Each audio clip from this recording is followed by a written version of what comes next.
দরকার। ইসলামের ভিত্তি 5টি, ঠিক না? এই 5টি ভিত্তির মধ্যে প্রথম নাম্বার হলো ঈমান। প্রথম নাম্বার কি?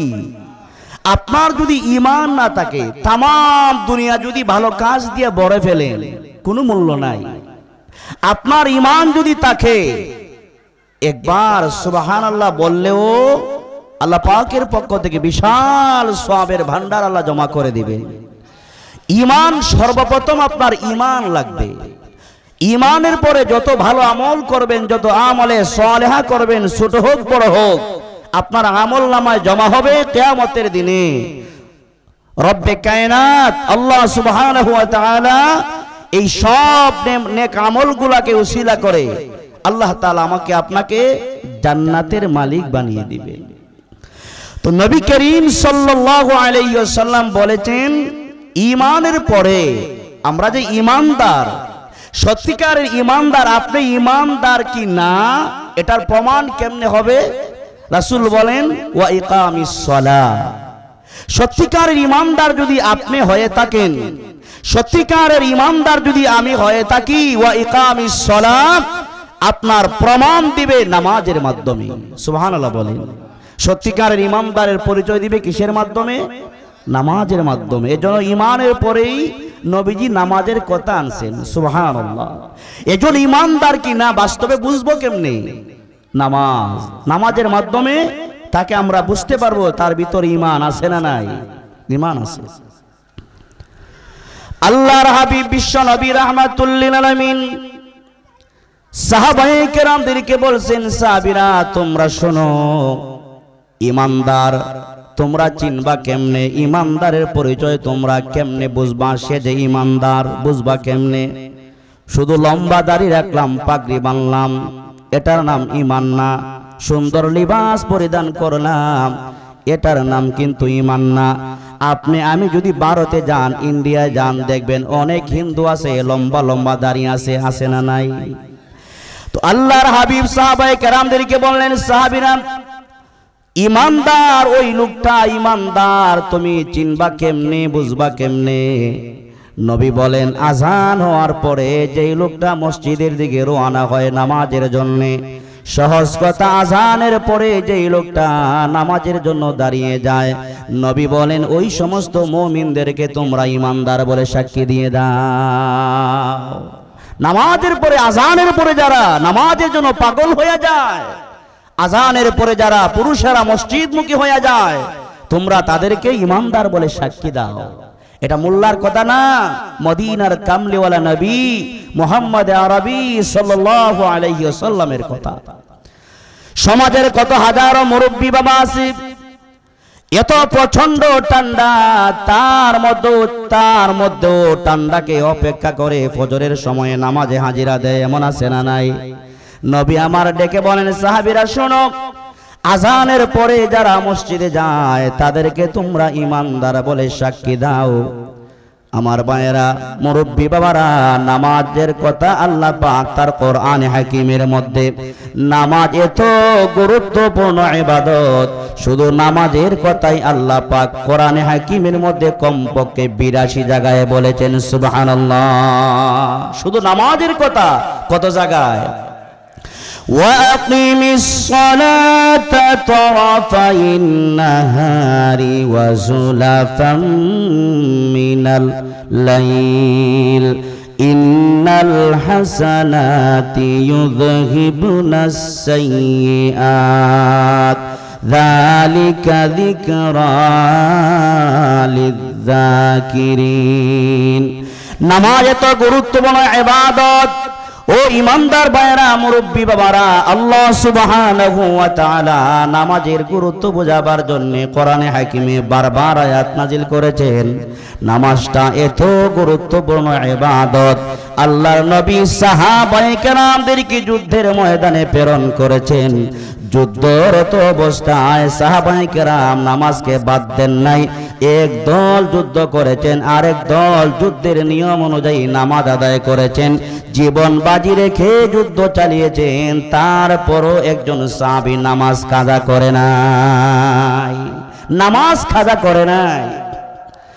নামাজের গুরুত্ব, নামাজের ফজিলতের কথা যদি বলা হয়, অবশ্যই আপনারা জানেন আল্লাহর হাবিব রাহমাতুল লিল আলামিন তার বড় মহব্বতের সাহাবী সাইয়েদনা হযরতে আবু যর গিফারি রাদিয়াল্লাহু আনহু, মুরব্বী সাহাবী, সম্মানী সাহাবী হযরতে আবু যর গিফারিকে নিয়ে শীতের দিনে আল্লাহ নবী রাস্তা দিয়ে বের হলেন। শীতের দিনে দেখবেন গাছের পাতাগুলা শুকিয়ে যায়, গাছের পাতাগুলা শীতের দিনে শুকিয়ে যায়, ওই পাতাগুলা জোরে জোরে পড়ে যায়। আল্লাহ পাকের হুকুমে ওই গাছের মধ্যে আবার নতুন পাতা গজায়, ঠিক কিনা?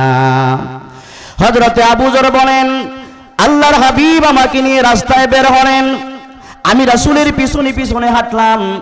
এমন সময়ে তাকিয়ে দেখলাম মদিনার কামলিওয়ালা নবী একটা শুকনা গাছের ডালে ধরলেন।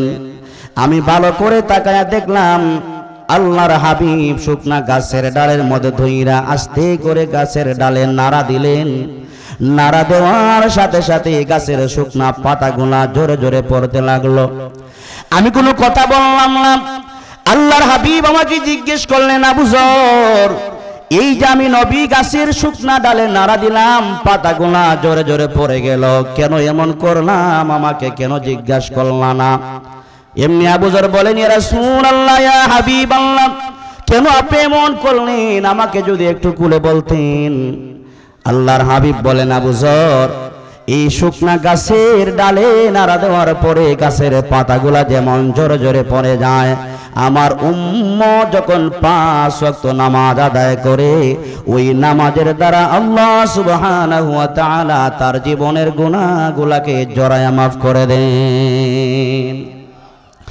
আল্লাহর হাবিব আরো সুন্দর সুন্দর দৃষ্টান্ত দিয়ে বুঝিয়েছেন, ওয়াজ করেছেন। ওয়াজ নবী আমার বলেন, সাহাবীরা শোনো, কোন ইমানদারের দরজার সামনে, বাড়ির সামনে যদি একটা পুকুর থাকে, নদী থাকে, নহর যদি থাকে, নহরের পানি ময়লা না, একদম পরিষ্কার পরিচ্ছন্ন যদি থাকে, সাহাবীরা বলো, ওই পরিষ্কার পরিচ্ছন্ন পানির মধ্যে একজন মানুষ যদি দৈনিক 5 বার গোসল করে, কয়বার? একজন মানুষ যদি দৈনিক 5 বার গোসল করে, সুন্দর করে যদি 5 বার গোসল করে, বলো তো দেখি তার শরীরে কোনো ময়লা আবর্জনা থাকতে পারেনি? সাহাবীরা জবাব বললেন, ইয়া রাসূলুল্লাহ, 5 বার ভালো করে গোসল করলে তো ময়লা আবর্জনা থাকতে পারে না, দুর্গন্ধ থাকতে পারে না। নবী আমার ডেকে বললেন, সাহাবীরা শোনো, একজন মুমিন যখন 5 ওয়াক্ত নামাজ যথাযথভাবে আদায় করে, আল্লাহ পাক ওই মুমিনের সব গুনাহগুলোকে মাফ করে দেন। সব গুনাহ মাফ করে দেন কে? নামাজের মাধ্যমে আল্লাহ পাক সব গুনাহ মাফ করে দেন। ও মুরব্বী বাবারা, জওয়ান ভাইরা, দিল লাগায় শুনেন, নামাজটা এত গুরুত্বপূর্ণ ইম্পর্টেন্ট ইবাদত। আল্লাহর হাবিব বিশ্ব নবীকে আম্মা জান আয়েশা সিদ্দিকা রাদিয়াল্লাহু আনহা জিজ্ঞেস করেছিলেন, ইয়া রাসূলুল্লাহ, ইয়া হাবিবাল্লাহ, ওগো আল্লাহর নবী, কিয়ামতের ময়দানে মুসিবতের সময়ে আপনি আপনার উম্মতদেরকে নিজের হাতে হাউজে কাউসারের পানি পান করাবেন, কথা ঠিক নেই? নবী বললেন, আয়েশা, তোমার কথা 100% ঠিক।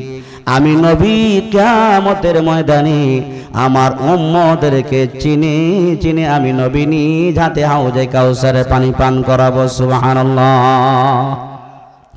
এবার আম্মা জান আয়েশা পাল্টা প্রশ্ন করলেন, ইয়া রাসূলুল্লাহ, ইয়া হাবিবাল্লাহ, ওগো আল্লাহর নবী, যেই বিষয়টা আমি আপনার কাছ থেকে জানতে চাই, এই কঠিন কিয়ামতের ময়দানে মুসিবতের দিনে আপনি নবী রাহমাতুল লিল আলামিনের উম্মত শুধু হাসরের ময়দানে উঠবে না, নবী আমার ওই কিয়ামতের ময়দানে আদম পয়গম্বরের উম্মত উঠবে কি উঠবে না? কিয়ামতের ময়দানে আদম পয়গম্বরের উম্মতরা দাঁড়াবে, নূহ পয়গম্বরের উম্মত দাঁড়াবে, ঈসা, মুসা, ইব্রাহিম খলিলুল্লাহ সহ তাম দুনিয়াতে রব্বুল আলামিন যত নবী রাসূল পয়গম্বরগণ পাঠিয়েছেন, এই কথায় সব নবী রাসূলদের উম্মতগণ দাঁড়াবে। হযরত আয়েশা বলেন, ইয়া রাসূলুল্লাহ, এই কোটি কোটি উম্মতের মধ্য থেকে আপনি নবী আপনার উম্মতদেরকে কেমনে চিনবেন? নবী আপনার উম্মতদের তো আলাদা একটা পরিচয় লাগবে। পরিচয় যদি না থাকে আপনি চিনবেন কেমনে? আর না চিনলে কেমনে আপনি হাউজে কাউসারে পানি পান করাবেন? উম্মাহাতুল মুমিনিন আম্মা জানা আয়েশাকে ডেকে বললেন, আয়েশা, ওই কিয়ামতের ময়দানে মুসিবতের দিনে সব নবী রাসূলদের উম্মতরা উঠবে, সবাই উঠবে, সব মিলে 120টি কাতার হবে। ও আমার আয়েশা, তুমি ভালো করে শোনো, ওই মাঠটা যদি, এই বিশাল বড় মাঠটায় যদি সব হাজার হাজার মানুষ যদি এই মাঠের মধ্যে জমা হয়, সকলের গায়ের জামা যদি একদম সাদা থাকে, সাদা, আর সকলের মাঝখানে একজনের জামা যদি টকটকে লাল থাকে, বলুন তো দেখি সব সাদা জামাওয়ালাদের ভিড়ে টকটকে লাল জামাওয়ালা মানুষটাকে খুঁজে বের করা সহজ না কঠিন? একদম সহজ।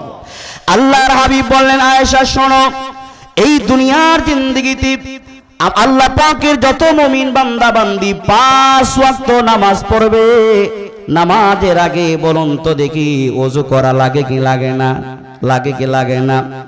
ইযা কুমতুম ইলাস সালাতি ফাগসিলু উজুহাকুম ওয়া আইদিয়াকুম ইলাল মারাফিকি ওয়ামসাহু বিরুউসিকুম ওয়া আরজুলাকুম ইলাল কা'বাইন।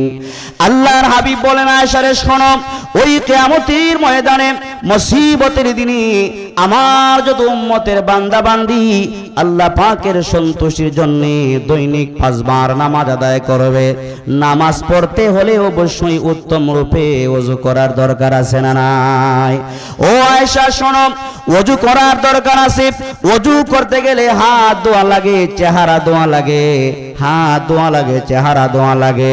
নবী আমার ডেকে বললেন, আয়েশা, যারা উত্তম রূপে ওযু করবে ওই কিয়ামতের কঠিন মুসিবতের দিনে আমার ওই নামাজি ব্যক্তিদের চেহারা পূর্ণিমা চন্দ্রের মতো নূর চমকাইবে। সুবহানাল্লাহ। আমার প্রতিটা নামাজি ব্যক্তিদের চেহারায় নূর চমকাইবে, নূর চমকাইবে। ও আয়েশা, অন্য কোন নবীর উম্মতদের চেহারার মধ্যে আমার উম্মতদের মতো এটা নূর চমকাইবে না, এত আকর্ষণ থাকবে না। আমার প্রতিটা নামাজি উম্মতদের চেহারায় নূর চমকাইবে। আমি নবী আমার উম্মতদের চেহারার দিকে তাকালে চিনতে পারবো, পরিচয় করতে পারবো।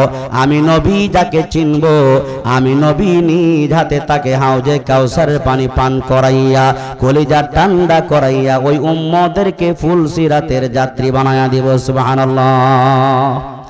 ও মুরব্বী বাবারা, জওয়ান ভাইরা শোনেন, আল্লাহর হাবিব যাদেরকে নিজ হাতে হাউজে কাউসারে পানি পান করাইয়া কলিজা ঠান্ডা করে ফুলসিরাতের যাত্রী বানায়া দিবেন, আপনি আমি যখন ফুলসিরাতের যাত্রী হয়ে যাব, ফেরেশতা আপনার চেহারার দিকে তাকায়া চিনতে পারবে এটা অন্য কোন নবীর উম্মত না, ও এরা হলো শফিউল মুজদবিন রাহমাতুল লিল আলামিনের উম্মত। আপনার চেহারার দিকে তাকায়া ফেরেশতা আপনাকে সালাম দিবে। কি দিবে? ফেরেশতা আপনাকে সালাম বিনিময় করবে। আপনি জিজ্ঞেস করবেন, ফেরেশতা তুমি আমাকে সালাম দাও, তোমরা আমাকে চিনলা কেমনে? ফেরেশতা এবার জবাব দিয়া বলবে, আপনারা হলেন আখিরি নবীর পয়গম্বর জনাবে নবী মুহাম্মদুর রাসূলুল্লাহ সাল্লাল্লাহু আলাইহি ওয়াসাল্লামের উম্মত। বলে আপনারা আমাদেরকে কেমনে চিনলেন? আপনাদের চেহারার মধ্যে যেই আকর্ষণ, যেইভাবে নূর চমকায়, অন্য কোন নবীর উম্মতের চেহারা এত নূর চমকায় না। আপনারা বিদ্যুতের গতিতে 30,000 বছরের ফুলসিরাতের ব্রিজ পার হইয়া অতি সংক্ষেপে আপনারা জান্নাতের মেহমান হয়ে যান। তো আল্লাহ তাআলা বলতেছেন, উতলু মা উহিয়া ইলাইকা মিনাল কিতাবি ওয়া আকিমিস সালাহ। নবী আমার উতলু মা উহিয়া ইলাইকা মিনাল কিতাব, আমি রব আপনাকে ওহীর মাধ্যমে যেই কিতাব নাজিল করে দিয়েছি। এর মানে হলো নবী আমার আপনি শুনেন, ওহীর মাধ্যমে আমি আল্লাহ আপনাকে 30 পারা কোরআন দিয়েছি। বন্ধু আমার আপনি ওই 30 পারা কোরআনে কারীম তেলাওয়াত করুন। নবীকে যদিও আল্লাহ নির্দেশ দিয়েছেন, আপনি আমাকে সকলকে আল্লাহর কোরআন তেলাওয়াত করার লাগবে কি লাগবে না? লাগবে কি লাগবে না? আল্লাহর কোরআন তেলাওয়াত করতে হবে। 2 নাম্বার আল্লাহ পাক বলেন নবী আমার আমি আল্লাহর কোরআন তেলাওয়াত করেন। তারপরে আল্লাহ পাক বলেন ওয়াকিমিস সালাহ, নবী আমার আপনি নামাজ কায়েম করেন। ও আমার হাবিব আপনি নামাজ কায়েম করেন। নামাজ কায়েম করলে কি হবে? আল্লাহ তাআলা বলেন নামাজ কায়েম করলে কি হবে আপনার উম্মতদেরকে জানায়া দেন। ইন্নাস সালাতা তানহা আনিল ফাহশাই ওয়াল মুনকার। আল্লাহ পাক বলে বন্ধু আমার ওয়াকিমিস সালাতা উতলু মা উহিয়া ইলাইকা মিনাল কিতাব ওয়া আকিমিস সালাহ ইন্নাস সালাতা তানহা আনিল ফাহশা। নবী আমার আপনার উম্মতদেরকে জানায়া দেন, সত্যিকারের ঈমানদার যখন ভালো করে উত্তম রূপে নামাজ আদায় করবে, নামাজ এত গুরুত্বপূর্ণ ইম্পর্টেন্ট ইবাদত, ওই নামাজি ব্যক্তিকে দুনিয়াতে যত রকমের পাপের কাজ আছে সব পাপের কাজ থেকে নামাজে আপনাকে বাঁচায় আনিবে। সুবহানাল্লাহ। এখন একটা প্রশ্ন হলো, কেউ নিজের গায়ে নিবেন না। আল্লাহর কোরআন চিরসত্য, আল্লাহর কথা চিরসত্য, কথা ঠিক না বেঠিক? আল্লাহ বলেছেন বন্ধু আমার উম্মতদেরকে জানিয়ে দিন, নামাজ যখন বান্দা আদায় করবে, নামাজের দ্বারা নামাজ তাকে দুনিয়ার যাবতীয় গুনাহ থেকে বাঁচায় রাখবে। বলুন তো দেখি আল্লাহ পাক এই কথা বলেছেন।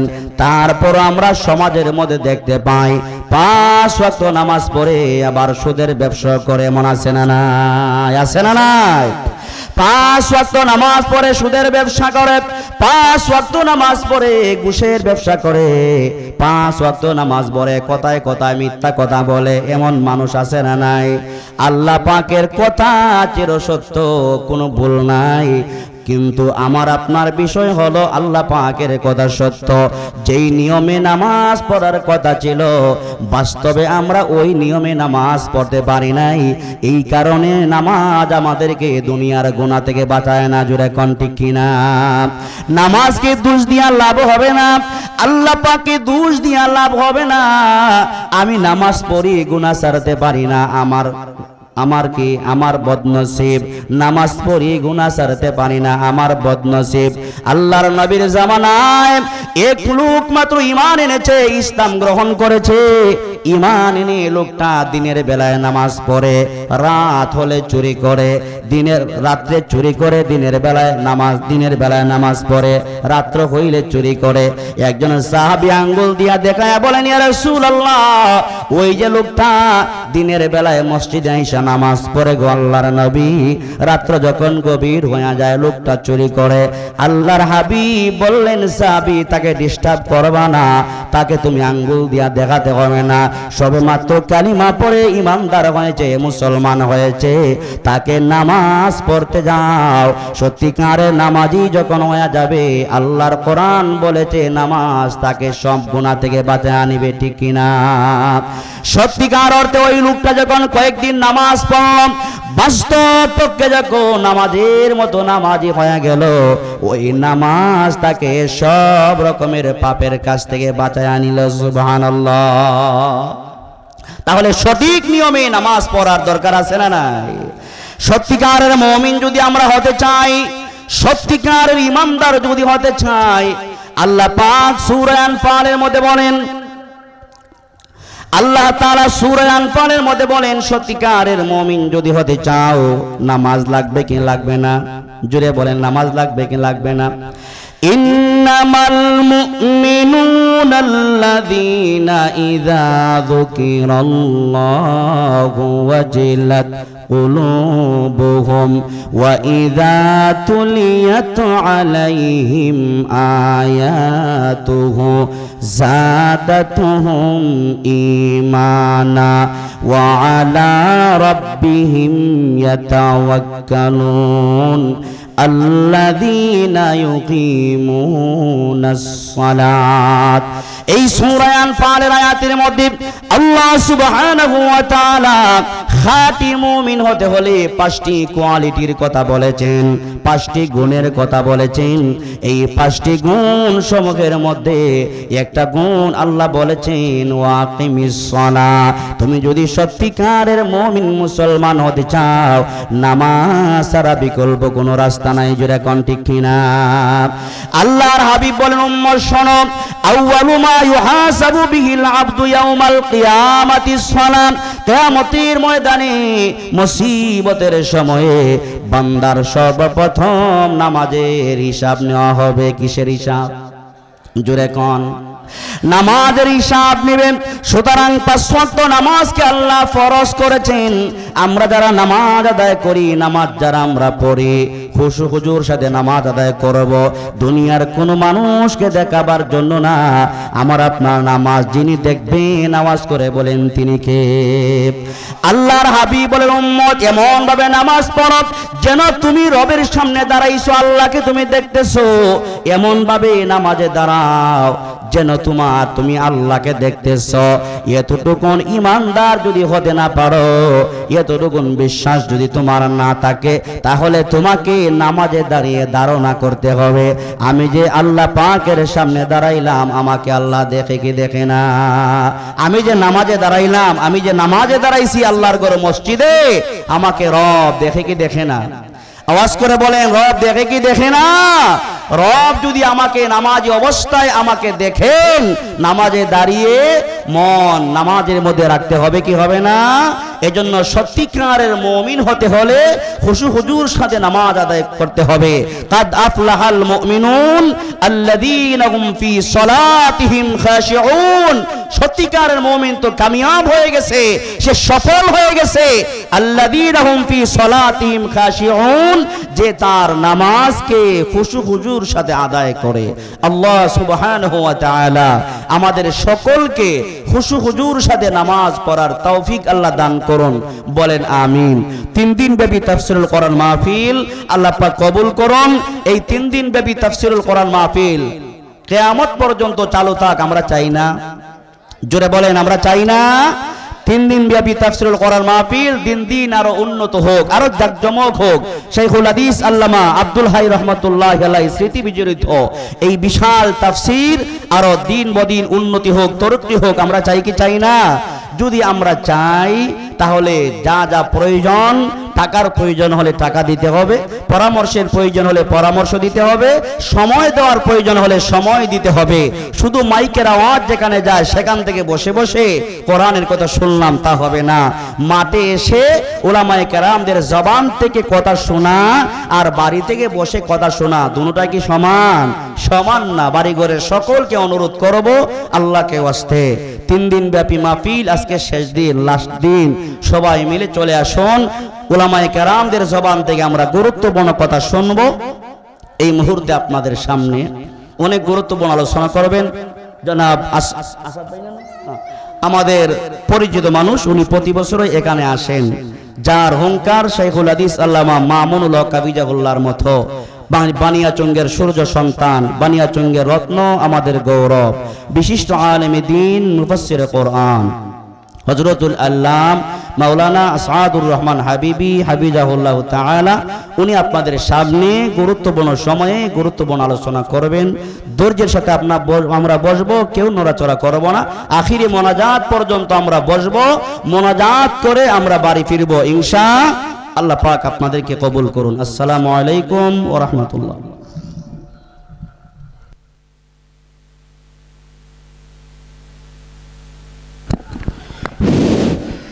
আলহামদুলিল্লাহ, আমরা অত্যন্ত সুন্দর আলোচনা শুনতে পেরেছি।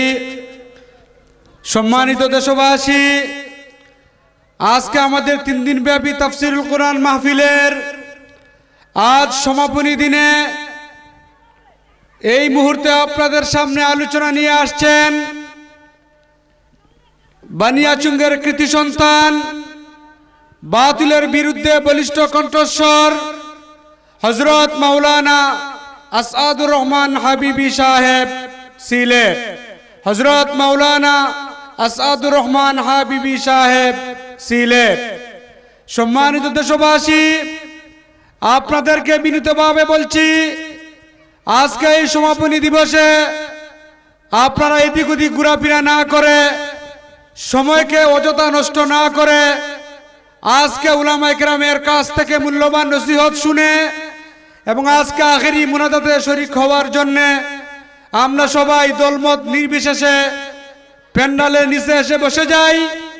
আমাদের প্রধান অতিথি এবং বিশেষ অতিথি তারা রাস্তায় আছেন, কিছুক্ষণের মধ্যেই ইনশাআল্লাহ আমাদের কাছে এসে পৌঁছে যাবেন। তাই আপনারা আর কাল বিলম্ব না করে সবাই মাহফিলের প্যান্ডেলের নিচে এসে যাই।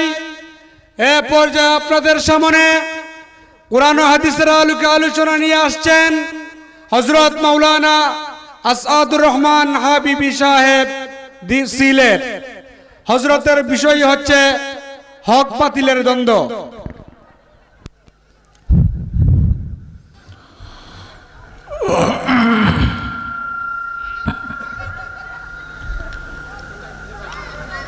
কোরআন শরীফ নিচে কেন? কোরআন শরীফ তো নিচে হয়ে যায়, বসলে কোরআন শরীফ নিচে হয়ে যায়।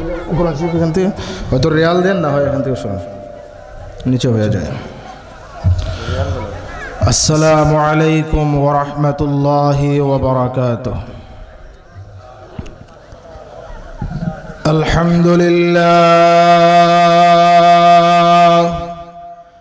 আলহামদুলিল্লাহ রাব্বিল